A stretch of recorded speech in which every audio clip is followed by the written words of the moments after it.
It's great to be hosting this with Christine Mocha and Michelle Hawkins.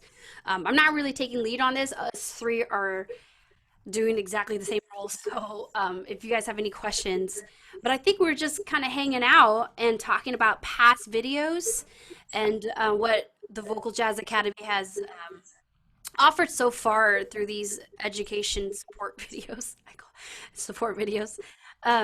But if you if you have any questions, let us know, or you have any comments, go ahead and just comment in the chat, and we'll try to answer them. But yeah, we're just here to share about what's going on with our programs. What kind of music projects we're coming up with, to share that, and just how we can help and support one another, especially in the Western region. I know that we're kind of share the same possibly protocols. I know it's different per county, but um, we may our situation may align more with each other than the ones from East Coast or South or Central. So feel free to ask questions in the chat or just unmute yourself and talk. So far, there's only 11 of us, so I feel like um, we won't interrupt each other. But if we do, then I'll start moderating and just raise your hand or whatever. I don't really want to micromanage this. But how's everyone feeling? How is everyone doing? Whoo, I wish I had a poll that said like give me yeah meh, or meh or like this kind of thing. But yeah, just show me on your screen. Yeah, yeah. Yeah, I'm just gonna be vulnerable with you guys. I haven't been doing too well. As in, I just been on edge because you don't know what's gonna happen. California's always changing. I don't know where everyone's from, but I'm assuming so far everyone here is from California. Yes? No, Paul, where are you from? Colorado. Woo! I guess I Colorado. fit into this area. So Oh, okay, awesome. Hi, Paul. Anybody else that's from other than California right now? Washington, Yes. Yes, yes. Ooh, how's Colorado Washington? too.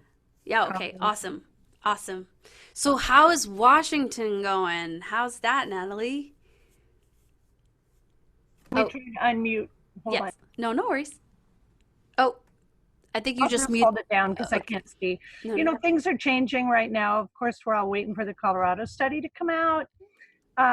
Right now, our district is looking at hybrid stuff back to, in the fall. And I'm an elementary educator, Mm-hmm. and my jazz program is my extracurricular. So we really don't know what's going to happen with Mm-hmm. my particular program.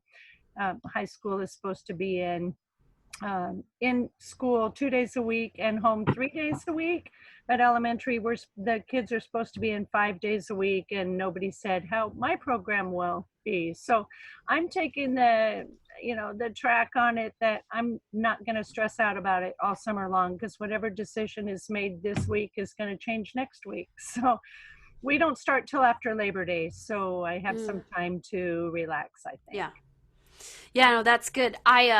Yeah, I've been planning, and then I'm just waiting for Sac State. Right now, we're allowed ensembles, but even then, I just waiting for the governor to say something different. And so I've been on edge, just like, what is the curriculum going to be? What classes am I going to teach? And school starts at the end of August, so we'll see how that goes too. And like Colorado, how's that? What? So Colorado is going well, Paul. And who else it said that they was were me. from Colorado?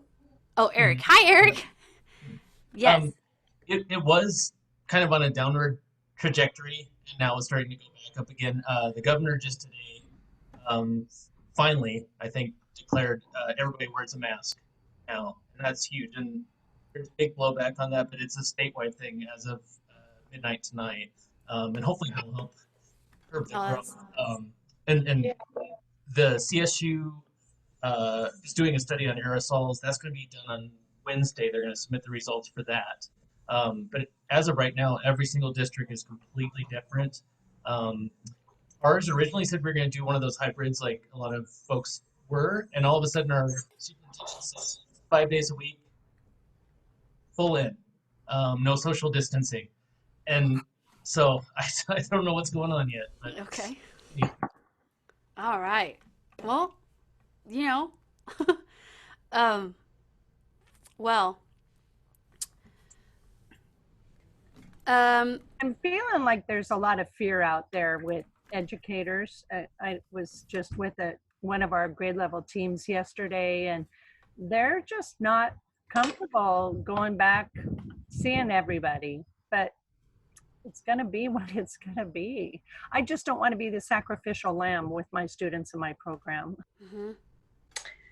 Um, Cameron is from California, and I have heard that his, right, Clovis decided today. Got word last or this morning that they're going back traditional, full-time, 5 days a week, masks and supposedly social distancing, but with class sizes as large as they are, I don't know how they're going to do that. So I'm kind of frustrated and scared about that. But you know, Anything could change within 24 hours. At noon tomorrow, Mhm. I won't say his name, but his initials are G and N. Yeah. San Francisco Unified has gone completely online, which is freaking people out as well. I mean, Yeah. all the educators I know that are in the K through 12 here, because I have a lot of friends who still have younger kids, and I know a lot of these teachers, they don't know. I mean, it's almost better to say all year is online instead of saying just the first semester. And there's a big conundrum of like, why won't you let the teachers have their classroom to teach in instead of teaching in their bedroom when, if there's no students on campus? The union's fighting really hard here. I'm not in the middle of it anymore. But it's, you know, both sides of this are just tragic. Yeah. Yeah. And the seniors are just going to get screwed this year. Mhm. Can we do a quick poll? I just want to see how many of you know you're online. 1, 2, 3. Yeah. Half and half. Yeah. How many of you know right now at this moment that it's hybrid? That's what your district is going for. Okay. Yeah. And how many of you are just going back traditional 5 days a week? 2. Oh, Mary, where are you from? Gilbert, Arizona, Oh. and our school district has given the parents of well, we're going to all start online until the governor says we can go back to school. He said August 17th. We think it's not going to be till October, but the district gave the parents a choice for all year, either online, flex option, or in person. So that's a problem for teachers too, to keep up with 3 different scenarios. Yeah. Right. 3 different curriculum and so how I think my question for you guys is, what do you think would be most helpful, or just what do you need help with, or what ideas out there that we can talk about to brainstorm to help you for this upcoming fall? I don't know what that pertains, what that question is like, and I know I'm just throwing that out there, but a question may be like, I need help with virtual choir, or how do I convince my district that I need this, or I don't know. So is there any questions out there that we can all just kind of discuss or try to help each other out? Any concerns that you guys, or anything that you want to talk about? Any exciting projects that you hope to have in the fall then? Like anything that you are doing? Yeah. Natalie. All right, hive mind. One of the things I was discussing with my middle school colleague in regard to our jazz programs, our vocal jazz programs, was trying to put together a project. And I had this idea and wondering if any of you already have it out there. And it would be to, in essence, have the programs and still, if we're online, for example, have the students listen to 3 versions of a tune, and we would give them a list of the tunes, and then have some sort of a format where they would be able to check off. And of course, I'm talking younger students than collegiate, but I think this could transfer at all levels and even with bands. But it could be, you know, what's the tempo, what's the style, what's the solo in there. And also then they would have to orally transcribe or sing along with the artist at least one verse and one chorus, because then they that's do great. stylizations and things and then comment on that practice. And the students could then submit a video or an audio recording of them singing along with the artist. Yeah. Do any of you have anything like that already established? I know some people have done listenings, but this is kind of a different level of that. What do you think? We had them listen to different versions of the same standard, and then I actually used Flipgrid to have them sing the transcription back once with the artist and then without. And what I did was Flipgrid allows you feedback. So I had the altos all comment on each other's, and they actually were pretty amazing, because they would say, right here, you can hear that, you know, Miles Davis doesn't hit the note exactly on, he bends it. Can you bend it exactly? And so the kids actually were helpful in making each other better and better. And by the end, I got some great recordings of them sounding very much like, at least for the So What solo, like they sounded like the horn. One of my students emulated it so well. So Flipgrid was a great tool that I used in that, but I'm wondering if anybody had anything else that they used for anything like that, because I'm still new at learning apps as well, so. Well, and I'm also looking for the written assignment, so I'm not necessarily having to recreate that. But yeah, I'm aware of Flipgrid, and one of my colleagues uses it, and she said it works really well. I tried to have my kids do a standard, and I just said, here's the song, and I send them a list of different versions of the song and just asked them to record themselves singing the song, and I was astounded at how poorly they did. Like, didn't even, like, one kid like sang it back a cappella, and I was like, you just sang me all the words, but what notes were those? And so then after that, I went to more directed transcribing. I was like, learn this 1 minute of Ella singing in a mellow tone. And that was way more successful. So I found that I had to really dial down specifically to what I wanted. And then they knew what to work on, and then I got much better results. Yeah, and what I do with my students at Sac Day, they have a large transcription. My screen is frozen, huh? Yep. Okay.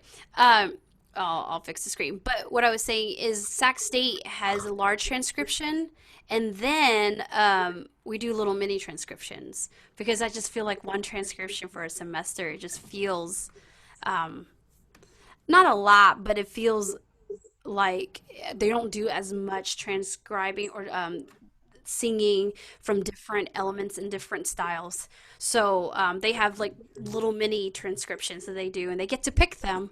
And if they keep picking the same thing, I'll assign something to them. Like, oh, you're probably, yeah, Miles is great, but let's go to a beep like Charlie Parker. So, anywho. So I did a similar thing in my solo lab classes at the high school, and I didn't have them write anything, but what I gave them was a choice of 10 different songs. So there were different levels of difficulty. There was different artists, Blossom Dearie, Ella Fitzgerald, Frank Sinatra, et cetera, but a really nice variety of it. And some of the kids, most of the kids, actually the ones that I thought weren't really gonna get the mimic, nailed it. Wow. Because they got to choose something that was at their level. And they were doing it by ear, because a lot of these kids didn't read music. So it was I think it's a really great idea to do some kind of a mimic thing. Yeah. They didn't do much of the instrumental solo type things. It was too advanced for a lot of these kids that I had. But just the fact that they had to match tone and pronunciation and enunciation, whether it was vibrato or not, how it was articulated, it started opening their ears up. So I think that's a great idea for an assignment. Yeah. Any combination of these things that were said, I think is awesome.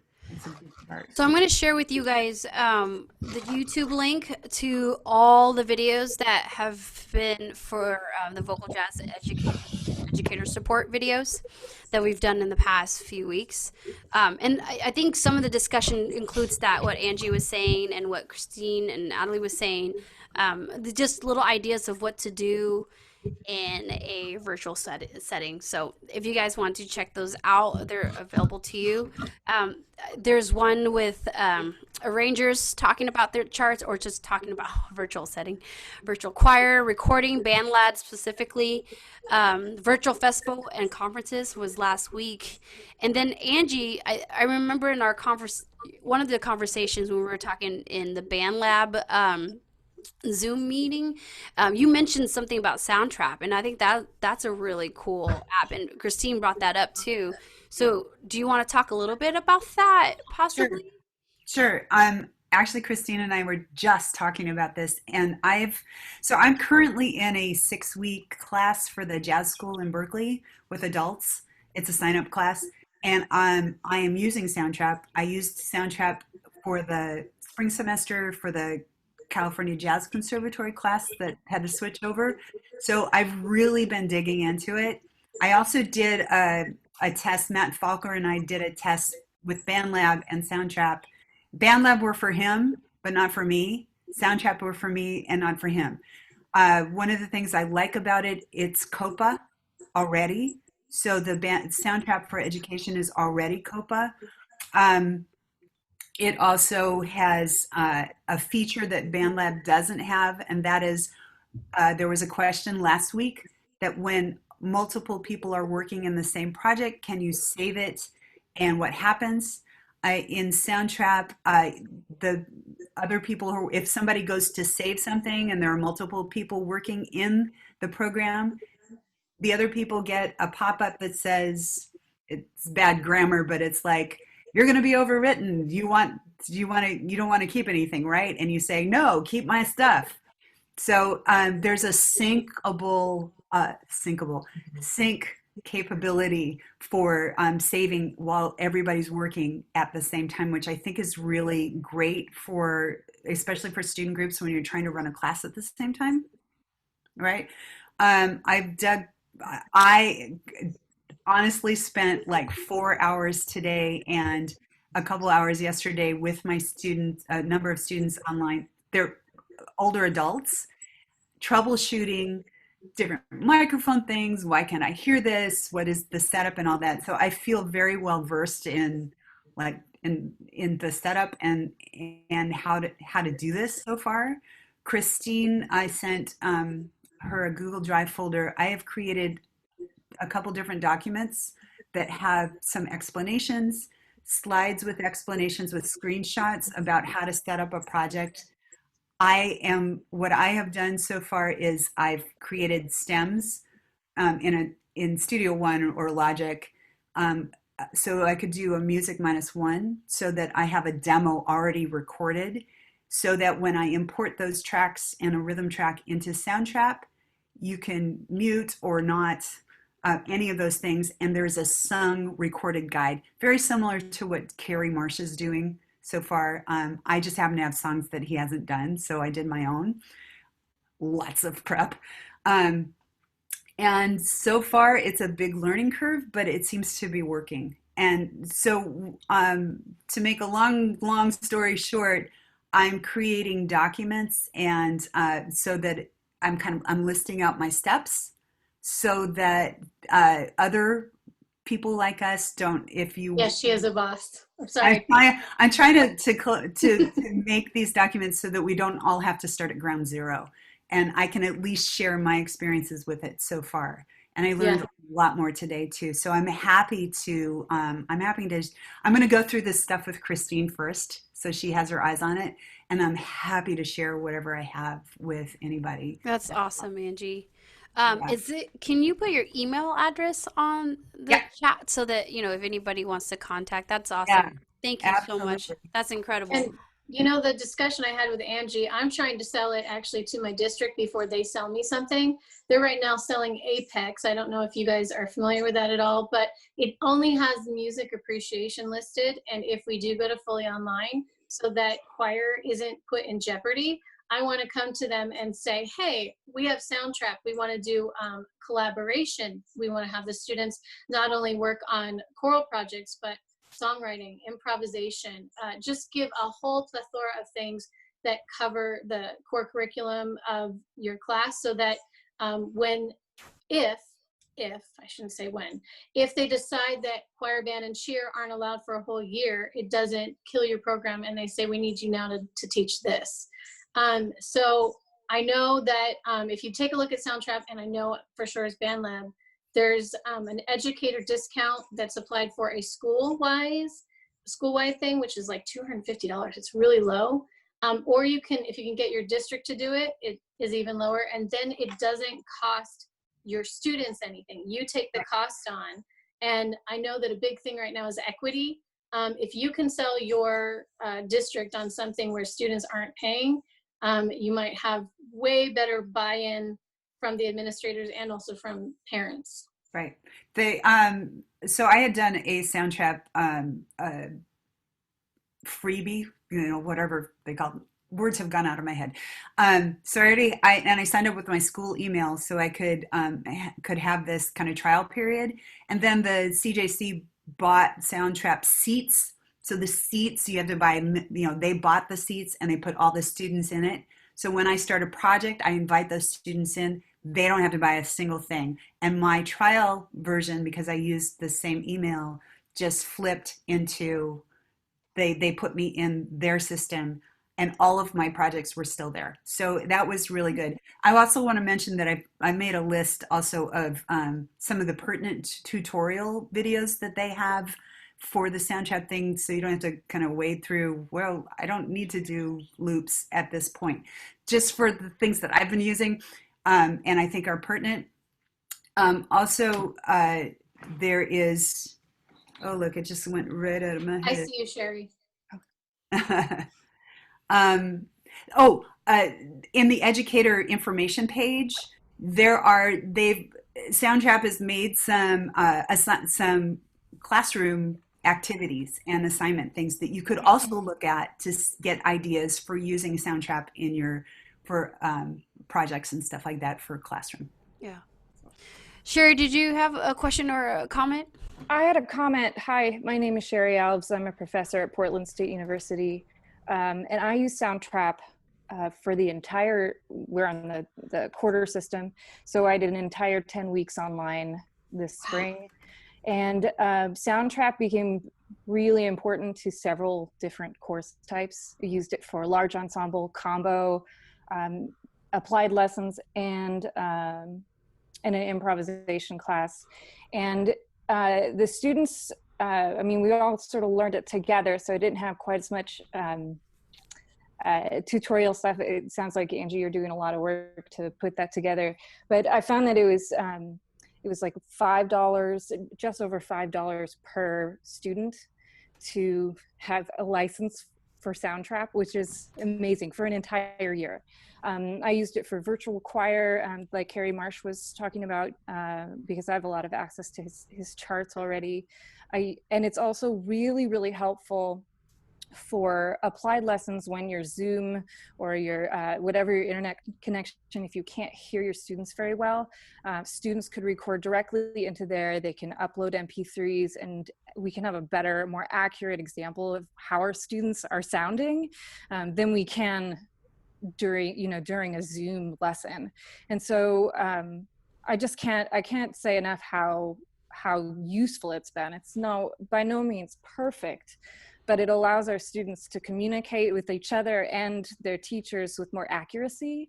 And they also can compose together. And if anybody is interested in seeing a variety of outcomes of Soundtrap, I have so many examples of student work in that program, and I'm happy to, share that with anyone who's interested in seeing Yeah, and the that's a question outcome. for you That would too, be, Sherry. If you want to put your email in the chat, thank you for that's awesome. yeah. So anybody can ask. So I know the projects are great, and but just with the recordings and the virtual choirs or the recording projects, is anybody doing like a big project or convincing your school that they're going to do a performance or like a virtual festival or anything? John, oh, I'm glad you're here. Hi, John. Hi, John. Are are you doing something with your festival? Um, Well, it's in my head anyway, and a yeah, little bit in Matt Falker's head, but I think it's gonna go. Yeah. Do you want me to actually talk about it? yeah, that'd be great. I think because as even as a director, I'm trying to find gig opportunities for my students, or just performance opportunities, or just to work with a clinician somehow that it's different from a virtual choir experience, um, Yeah. mundane thing. Yeah. Yeah, I watched your the Facebook like recap of what you guys did last week too. I guess Matt edited out the gay porn. I was kind of disappointed, but uh, yeah, that was supposed to be the finish of it, you know. But anyways, sorry, inappropriate, but it's summer, right? Um, yeah. Anyways, because I guess that was a thing, wasn't it, last week? So the idea is that I had the real group lined up as the headliners for our festival, and they are still willing to kind of be in rooms and share ideas and participate in this thing. So the kind of thing in my head so far is that it would be during the week, most likely, as Matt was mentioning, since there's nothing special about a weekend. It'd probably be more convenient about people if they don't have to travel, do it during the school day. Um, and maybe one day or one part of a day would be breakout rooms for vocal percussion, improv, and I don't know what else yet. Oh, the real group wants to do maybe rooms about composition and arranging and stuff like that, and that would be directed at students or teachers. And then Matt, just like he mentioned at the thing last week, there would be these flights.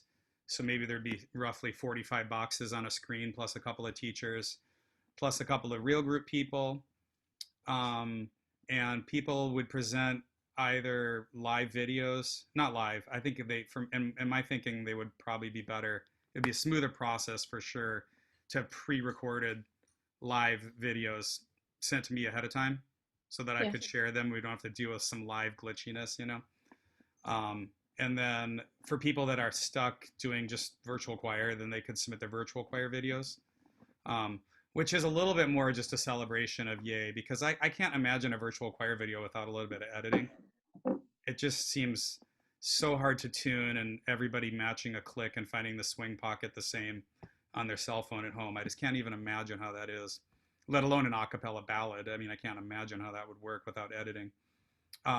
But you know, just a way to let people in and celebrate wherever they're at. If they're doing virtual choir, we can all be in a room together. If they're doing live videos from the classroom or their main stage, that would be cool, because then you could actually talk a little bit about swing and intonation and tone and things like that, things that you normally talk about. Is there one other thing I was going to mention? Well, if there is, it'll come to me. That's about where I'm at so far in my thinking.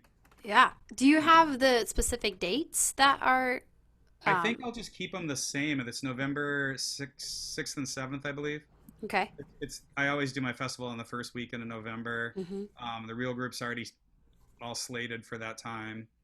Um, it's early, and like I know Christine Mocha was mentioning it may be too early for even like somebody like Christine Mocha, who's awesome, to get something together, you know. But I think a little bit of a challenge, and even if it's just a single song, I think the thing that people like about my festival, it's a little bit of a kick in the butt. Yeah.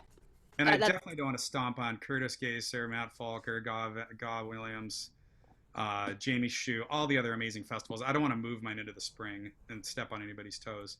I might move it towards the end of November if that was somehow better for people. A couple extra weeks. But I agree. It does put like it does kick my students' butt because we go on tour and like whatever we don't have ready, it doesn't matter. Here we go, and so Yeah. it's good. It's a good sense of urgency. Uh-huh. Yeah. Uh-huh. But thank you. That's awesome, John. Thank you so much. You're welcome. Yeah, thanks. Oh, and another thing I was thinking is that Well, I don't know if this is for sure. The real group could maybe sing on some people's tracks somehow. I don't know. Or at least they could sing on like a group number that we all learn. Okay, that's exciting. When You you know? say something like that, Yeah. my kids will jump at that. Yeah. Yeah, because that's part of the like. I'm trying to get people to register for my choirs. I'm hurting for enrollment. Nobody's excited about singing in boxes anymore. No. But anyways, yeah. I mean, part of my carrot is that the real group will work with them, and it could be everybody's carrot if the real group will sing lead on tracks that they do, or even just sing baritone on tracks that we do, fun things like that. But the clinicians are going to be the real group members, right? And then I'd bring other people in for Okay. improv and vocal percussion, and if you guys can give me other ideas, I know for a fact that improv and vocal percussion work well on Zoom, really well. I know that from talking with people who've done summer camps. Hmm. Anything else work good on Zoom? John, you just gave me a great idea of, if I'm going to spend money on something and I'm doing a virtual choir, it might be really fun to think outside. Oh, we lost her. And I think it might be Okay. really fun to ask someone. Oh no! No, Am we're I good. gone? No, you're good. You're back. Am I gone? Your voice is Okay. back. Okay, sorry. I think it would be amazing to ask like that person that you would never ask to maybe sing with your students. Yes. Because they might be able to, Yeah. What That'd a be cool Absolutely, yeah. idea. Guest soloist on a chart, for Mhm.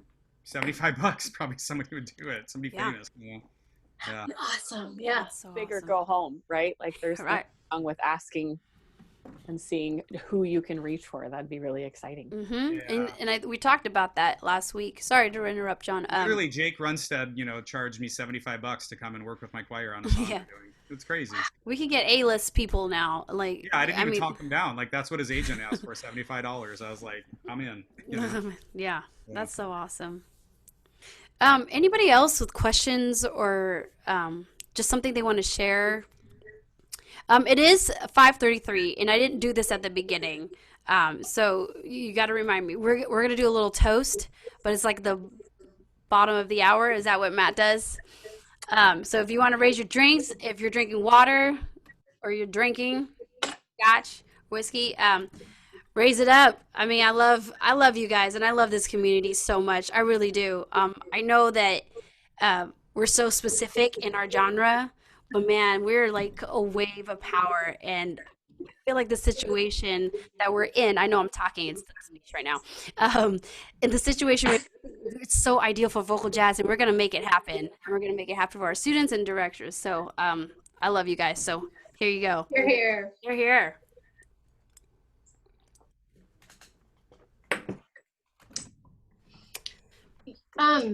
I just had a question because I know that some of you actually did online concerts. I know that Cal Poly, they did one. I think it was Feel It Live. They use Feel It Live as an online platform. I have no experience with this. Did anybody do an online concert where they maybe even charged a donation or anything like that? Yeah, I love that question, Christine.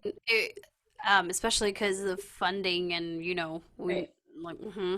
I John? can say that I didn't do it, but my close colleague and friend here at Cal Poly did it, and it worked great. I mean, it was a very smooth event. The after party where we paid extra money to go backstage really kind of flopped for a lot of people, and they take 20% out of your ticket sales. We just did our faculty concert about 2 weeks ago here at Cuesta, and we just did it all with sorry, the most common thing in the world called YouTube. I couldn't think of that. Yeah, we just did it all with YouTube and sold tickets to that. I wasn't part of that technology to do that, but it worked really well with YouTube. Oh, And that's so awesome. And then we had a Zoom password that we sent to people if they wanted to buy our backstage pass and hang out with us later on. And then we didn't lose a single dime. We got to keep all of our revenue, and there was not a single flaw. Feel It Live is 20%. I can't see how that's worth it. Yeah. Oh, that's awful. So you said YouTube, so the whole process of payment and all that went through YouTube as well? No, we took that through our ticketing software. Oh, you know. okay. So I think they take like 3.5% or something like that. And is the ticketing software through your school, I'm assuming campus? No, I'm so out of it. It's funny, Okay. Angie, when you couldn't think of something, I was totally thinking yours, but I can't think of any names right now because it's the middle of What is it? Oh I no. can't think of what it's called right now, but Could yeah, it be You know like what? brown paper tickets and stuff like that, something or like that, but it's not even that. PayPal? It's called Vendini. Oh, Oh, Vending. Yeah. Yeah. that's right. That's awesome.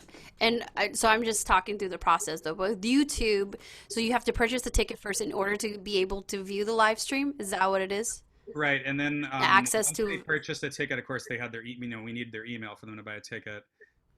Sorry, I didn't do any of this. We have a CPAC supervisor that did this, but then she emailed them all the private YouTube link, you know, and it Oh. actually went on live. Like YouTube had a countdown, and it went on at exactly 7:30 on a Wednesday night, and I think it's Good. called YouTube Premiere. Who knows what that's called when you do a live thing on YouTube?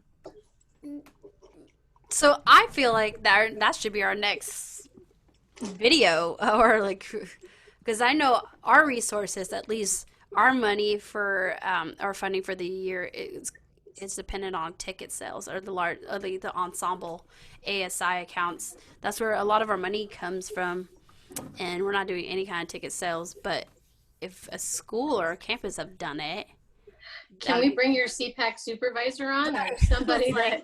like Oh yeah, she's John? awesome. Yeah, I mean she'll talk even longer than I do, but if you guys want me to bring the CPAC supervisor on next week, I bet you she'd love to talk about how she that'd be did. awesome. And I'll mention that to Matt. Because I mean, I know you're a close friend of Matt, so Mhm. maybe like I'll email him, but I'll be like, talk to John because that'd be really great. Because I think that question has been reoccurring through every single session we've had so far. Yes. Selling tickets, how are we doing tickets? What's the legalities of that, or what programs are we using? So that'd Yeah, we be just use the same ticketing software we always use, so brown paper ticket, whatever you guys do, and then yeah, the YouTube thing was totally flawless. It was cool. I also saw something like that on the live at Jazz at Lincoln Center fundraiser. okay. Didn't you guys anybody see that like back in early June or something? No, because that was I also heard of it. a live fundraiser for live at Jazz at Lincoln Center. John, didn't Inga use a live streaming site that she released right before she did that concert in March? She was one of the Yeah, first ones. yeah. I think she just did it on Facebook. I don't think she charged for that. Okay. Yeah, Yeah, and I I didn't think it see it was live. I free. saw it like a week later. Um. So Gail, your question. How much are you paying your publisher to do? Are you talking about the live stream, Gail? Yeah, I know with the virtual choirs and the live stream stuff, it seems to be a big issue with Yeah. paying publishers right now. And Uh, is everybody just ignoring that? Because I know they've been having all these talks online about it. Hmm. yeah. Yeah, and there was I mean, we did for our faculty concert. It was all our own arrangements and stuff. Yeah. Yeah. But And I yeah, know with great. like concert choirs, you can use things that are no longer in print and probably get away with some of that. But for vocal jazz, you're not going to be able to do that. I wonder because as a school, you can perform tunes that you've purchased, correct, and sell tickets. Is that what's the process? I mean, I've never run into a situation. I guess I've never asked about the legalities of that too. I mean, even as a student, when I was a student in college and high school, we just performed pieces, and I assume that my teachers Well, were allowed to do it. you can live perform anything. Yeah. It's the recorded music that has the Okay. licenses to it. Okay. So Well, if it's, Roger I'm and sorry. Roger Emerson talked about this a couple weeks ago. Mm-hmm. So if you look back at the videos we did a couple weeks ago, I think it was 3 weeks ago, Mm-hmm. Roger did a whole spiel and says they're not really pursuing things right now Mm-hmm. anyway. So at least for right now, we're safe. But Roger is the guy to talk to. Yeah. Because he's been keeping track of all of that. Well, we should bring him in next week if we do this, huh? 'Cause Yeah. that would Yeah. parcel He's on. great. I mean, that's his thing is the publishing and the rights and all that stuff. He's really a great resource. Yeah, I think it would be great. And I know that we've talked about the legalities of that with publishers and the recording, but adding Roger and then John's assistant, what was her name again? Her name is Joan Hurwitz. Yeah, adding that component together and just working through that would be awesome. It'd be such a great resource. There's one thing that I wish I could get more clarity on that too, and I just want to bring this up before I forget because it keeps coming up. The difference between if you pay, if you are charging, or if you're not. Because everyone just did those graduation videos, and as long as we had bought it and it wasn't being charged, we're fine. But if we do go to a live platform where we are doing an online concert, can we get in trouble for charging? I just want to say that question because it's come into my mind a bunch, and I need to voice that because I just have this feeling that we'll be dealing with that. So you may be able to get around that. We did this at the high school by doing a suggested donation, Right. as That's opposed to calling it a ticket. Yeah, that's exactly. Did you do that too, Cameron? Yeah. Yeah. Yeah. Angie, can you say that again? Because I'm just writing this stuff down. Yes. So if you do a suggested donation, Yeah. oftentimes you actually get a little bit more. Mm-hmm. And people are pretty willing these days to pay for what they're seeing. But that way you get around it as charging for tickets. People are just giving you stuff, and it's a different classification of income. So you can get around the rights thing that way. We had to do that at the high school because our district told us we couldn't charge people to come in to musicals and concerts and stuff. How small did you make that print at the bottom? Just not huge. That's awesome. Any other questions or any projects or something you want to share? Who's having a vocal jazz program next year? Is everybody at least having a vocal jazz program next year? John, definitely because of the real group, right? Is that what you said? My group's only going to be online though. Yeah. My vocal jazz group, yeah. Yeah. Is your numbers reduced, guys? Because I know I have to reduce to 8, which is awesome. I mean, I get to work with a professional vocal jazz group. What is it, 6? So 8 would be fun. So is anybody limiting their ensemble by lot? Yeah. What about those high school directors? You guys got to fill numbers, right? You got to keep it up. 8. Yes, Natalie? In the discussions with upper admin in our district, the very first thing we brought up as a music team, K-12, was that number one, through all this, we want to be teaching music and nothing else. And one of the other main things was that we don't want to be held in a negative light should our numbers fall. And they agreed that that was something that would be, reasonable, because this isn't about us, it's about what's happening. So having that conversation on the front end, I think, is going to play out in a very positive way. Yeah.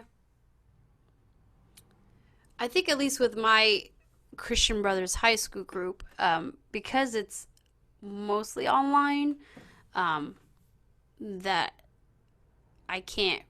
they want more people in it, you know what I mean? Because it's more readily available. So I'm excited about that. So that's a different situation than it is with Sac State. Does anyone have their ensembles being split by the last names, A through G? Yeah, that's what I'm dealing with. So if anyone has any insight on how you're working with the counselors in that, because I guess all of my A through G singers are going to be put in the group, and then G through, yeah. Elaborate more, Christine. I think I have a slightly different thing using last names. Keep explaining what you're saying. So right now we're on a hybrid. We're going to be out for 5 weeks, and Monday, Tuesday, A through G is going to meet together. There's 3 classes. Right now they're offering a first period and an 8th period. However, with the new standards, they said we could have our group. Now we can't, because that's going to be for college enrollment, like dual enrollment for COC extra classes. So I have only the kids A through G. Even if I had a ensemble that I picked, that ensemble, it's not going to matter. I have 2 vocal jazz choirs, but they're going to just decide to put all the kids with the A through G last names together. So I don't know what that's going to look like. It could be like, 12 sopranos and 1 bass. But right now that's where it's at for me. I don't know if that's going to change. It looks like JC, you're going through that too. I have, it's Jackie, by the way. Oh, hi, Jackie. It's all good. We are doing a 2 in, 1 out, 2 in kind of a thing. And we already have a split, or we already have I can't remember what it's called. It's high school. We have an A day and a B day. I can't remember what that's called. Anyway, half of the A day, or half of the kids will be there on an A day, and the other half will be Zooming into the classroom from home. So we will be teaching online and in person at the same time.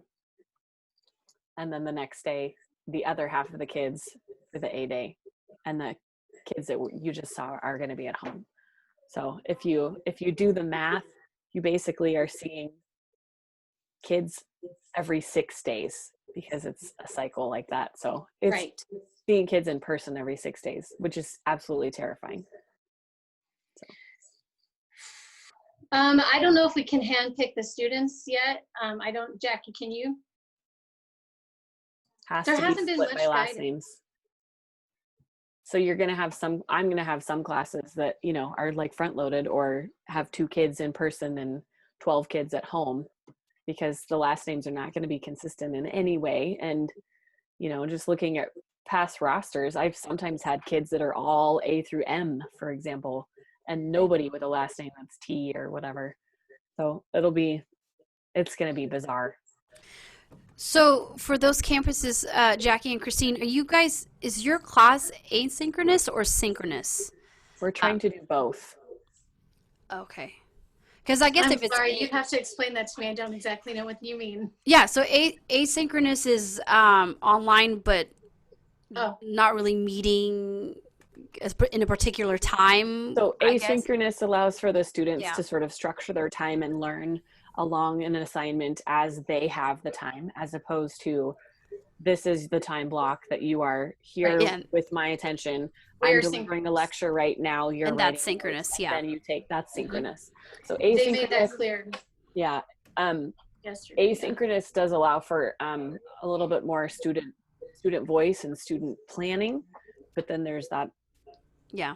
That you have to hold them accountable for it. And they also can choose, sometimes in an asynchronous model, they can choose how they demonstrate or assignments, as opposed to every kid doing the same assignment, which I also find terrifying, but helpful. If I were a math teacher, that would be awesome. But as singing teachers, you kind of need them to be able to demonstrate things exactly how you need them to be demonstrated. If it is synchronous, are you allowed to choose your time so that all students can participate? I'm just for us, we were told yesterday we have to actually go into the classroom on August 8th and teach. So we will have a set time, and apparently there will take attendance now. But this part of the conversation, I hate to even waste time on it, because I think it's going to change tomorrow. Mm-hmm. And it's different for every district and every school. Mm-hmm. Yeah. I'm thinking of options of what I guess we can go to the district with, like, if it is synchronous, but you can't pick the students, can you pick a specific time that won't conflict with their core classes? I don't know. That maybe, I don't know. That could potentially have everybody all together. Yeah. I think you could only do that if it's asynchronous outside of the school day, in my situation. Because at least with Christian Brothers, I know ours is the 7th period. So if I do synchronous, my kids are going to be meeting at 7 a.m. That's not going to happen. So at 7 a.m. So I don't know. I'm going to probably choose a different time and see if the parents are allow it, so that I can see all of them, possibly after school or after all they're done with their core classes. If this continues, I think, Gabby, I think you're right. I think I would even suggest, hey, this might be our actual scheduled time and we can work on other things. But as an ensemble, I need to meet online at least with everybody that I actually picked, because eventually, I'm hoping that maybe in January we'll be together live singing. We'll see what happens. But at least it sets you up for that. Otherwise, you're not even going to have a group. Yeah, and suggesting just a time where they all can meet. Any other things that you guys want to discuss or you want to share? No. I want to ask again, how are you guys feeling? Because I know some of you guys came in when I was using this group as a shrink moment. I was like, oh, I'm going to talk to friends about my life. I've been on edge just because I'm trying to figure out what we're going to, teach. Yeah, Cameron, I'm sorry. Did you want to? No, it's kind of talked about this a little bit at the beginning, but woke up this morning to that news that we're supposedly going back traditional full-time. So all 80 kids in a classroom for my big group. It kind of freaks me out. It was freaking my wife out a little bit just because, the risk of exposure with that many people in the classroom. And I don't think they were taking into consideration large ensembles. I mean, it's different with a vocal jazz group of, 12 to 16, but when you've got a concert choir of 80 kids, then, you can't social distance there. And I'm excited to get started, but I'm also freaking out a little bit about having everybody here in the middle of this pandemic and what to do and how to deal with this right now. Any input would be gratefully appreciated. Yeah. Oh my gosh, 80 people, huh? Yeah. Wow. So Cameron, you're from, okay, I'm trying to memorize people where they're from. Colorado, right? Is that correct? No, I'm in Clovis, California now. Oh, Clovis, and I'm okay. starting this new school this year. Wait, what? So you're in California, but I'm confused. Yeah. Okay. Yeah. And they made the decision last night that they're going 100% traditional according to the school board. And, Noon tomorrow. The parents, hopefully, yeah. But the parents that showed up for the school meeting or school board meeting were the parents that aren't freaked out about COVID at all. And so they came in without a mask and said, let my kid go back to school 5 days a week like normal. And, the people that were concerned about it called in or emailed in. And so they weren't given as much weight, I think.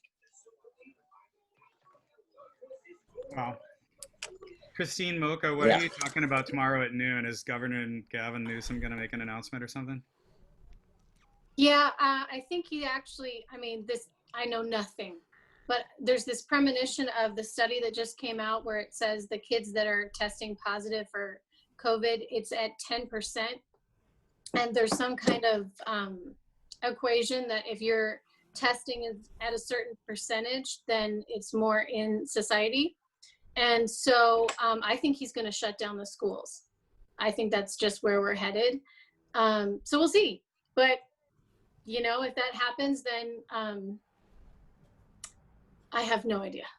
Well, yeah, and Cameron, can you to show them the article from Skagit Valley way back in May or whatever that came out? I mean, that's nuts. Yeah. I get like That's where I'm at. Together in small groups. I mean, I can. That's nuts. I'm a new kid on the block here, so I'll share it with my colleagues. But because I'm starting new with this district this year, I don't carry much weight. But you have a letter Dan from Bishop, Heather Bishop, and the other people who have been here for a long time, share it with them, and hopefully they can talk sense into people of the district. Yeah, use the ACDA task force recommendations. I mean, they're like the national ACDA even. That's pretty heavily weighted, I would think, for an administration. And the Colorado study, the one, it's coming out Wednesday. Mm-hmm. There's so much weight on that. And if they say that aerosols, that'll really. Yeah. Part of that is out already. There's already a section that discusses individual singing, not necessarily group singing, but that was CU Boulder. CSU has a couple more group singers, and the general thought is so far wearing the masks basically softly talking as compared to the full on with distancing. It's not as bad. So Could you say that again? I missed it. wearing masks and being social distance while you sang, it didn't look like it had as much sort of aerosol spread as that original study did because they just went full on no mask. So we'll see. Does anyone have a link to that? Because I've been searching for that and I can't find it. Lou De La Rosa posted it, I think. I think I saw that go by. I'll see if I can find it and post it. Yeah, I've Yeah, just it's been on the searching, but I ACA can't find it. Western ACA Facebook page. Western. So we have about 4 minutes left. I do want to ask this question. What are your feelings right now? I mean, at least for your students, what do you hope for your students? Positive or negative? Just feeling for them and what they're going through, and if you guys want to share that and how to cope with that, or also how to deal with that and talk to them. I'm actually struggling most with how I'm gonna keep a relationship with our students and talk to them through this and be a positive light when I'm like, oh, I don't know, I'm on edge. Yeah, Mary. I have no answers for this, but I've had a lot of my advanced students already contacting me, wanting to know what it's going to be like, wanting to know. In some ways, they want guarantees, and I just can't guarantee anything. And so I think the best answer I gave them was, you know me, I'm going to do the best I can to create a really great experience for you, the best we can. But that's all I can do. I have no guarantees for anybody. So just do the best we can. Yeah, I've had students contact me and I've told them I don't know what's happening, and that same thing. I'm going to try to make it the best experiences I can with this situation. But I know some students are it's affecting them a lot, and causing a lot of anxiety, and they're more concerned about like their social development. Like they're like, I'm not interacting with people. I don't know how I'm gonna act around people after this. Like I don't know, so I don't know what to say to them. So anywho, any other things that you guys want to share that you may have concerns about, or we get on a positive light? Well, I have a selfish question. If you guys want to do like a popcorn of just something that you love that you've used in class. Like I love to steal ideas.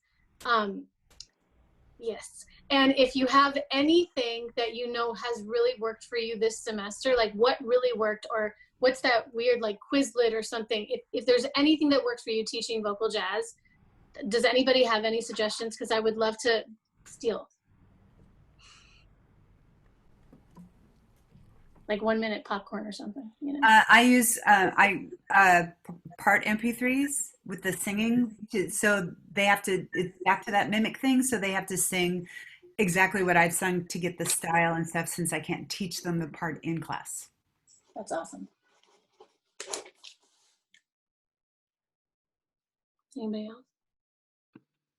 else? I would just say my favorite thing that I did in the spring was Kim Nazarian did a solo clinic with me. And so, I mean, that was the thing they were the most excited and responsive to. I used Google Classroom to create, or the Google Classroom stream to create what looked like basically a Facebook stream of videos with students commenting. And I created a game that was points based and just for fun, where students could earn points for their grade by participating in certain ways. And it was really fun. It worked. And students who were afraid to put themselves out there, like recording themselves or recording videos, is a real challenge for students, and then to put it online. But they all overcame those fears, and then like it started to like spiral into something really beautiful. So Google Classroom stream. Yeah, I just love the Google platform in general. They have so many options and documents that you can use, or platforms. So anyway, we're at 6 o'clock. I adore you guys. Thank you so much for being here. So much great information. I cannot wait till our next session. And hopefully, Matt will put that on so we can get some funding for our programs. But we'll look out for what our governors are going to say. But please don't ever hesitate to reach out to anyone from the Vocal Jazz Academy if you have any questions or concerns. I'm going to post the link again to all the videos that we've discussed so far. I think, yeah, it does include what Roger said, I think, about the publishing, and then in general about what we've talked about. So I have to look it up, but I'll post it on there. But again, don't feel free to reach out, and I love you guys. Thank you so much for being here.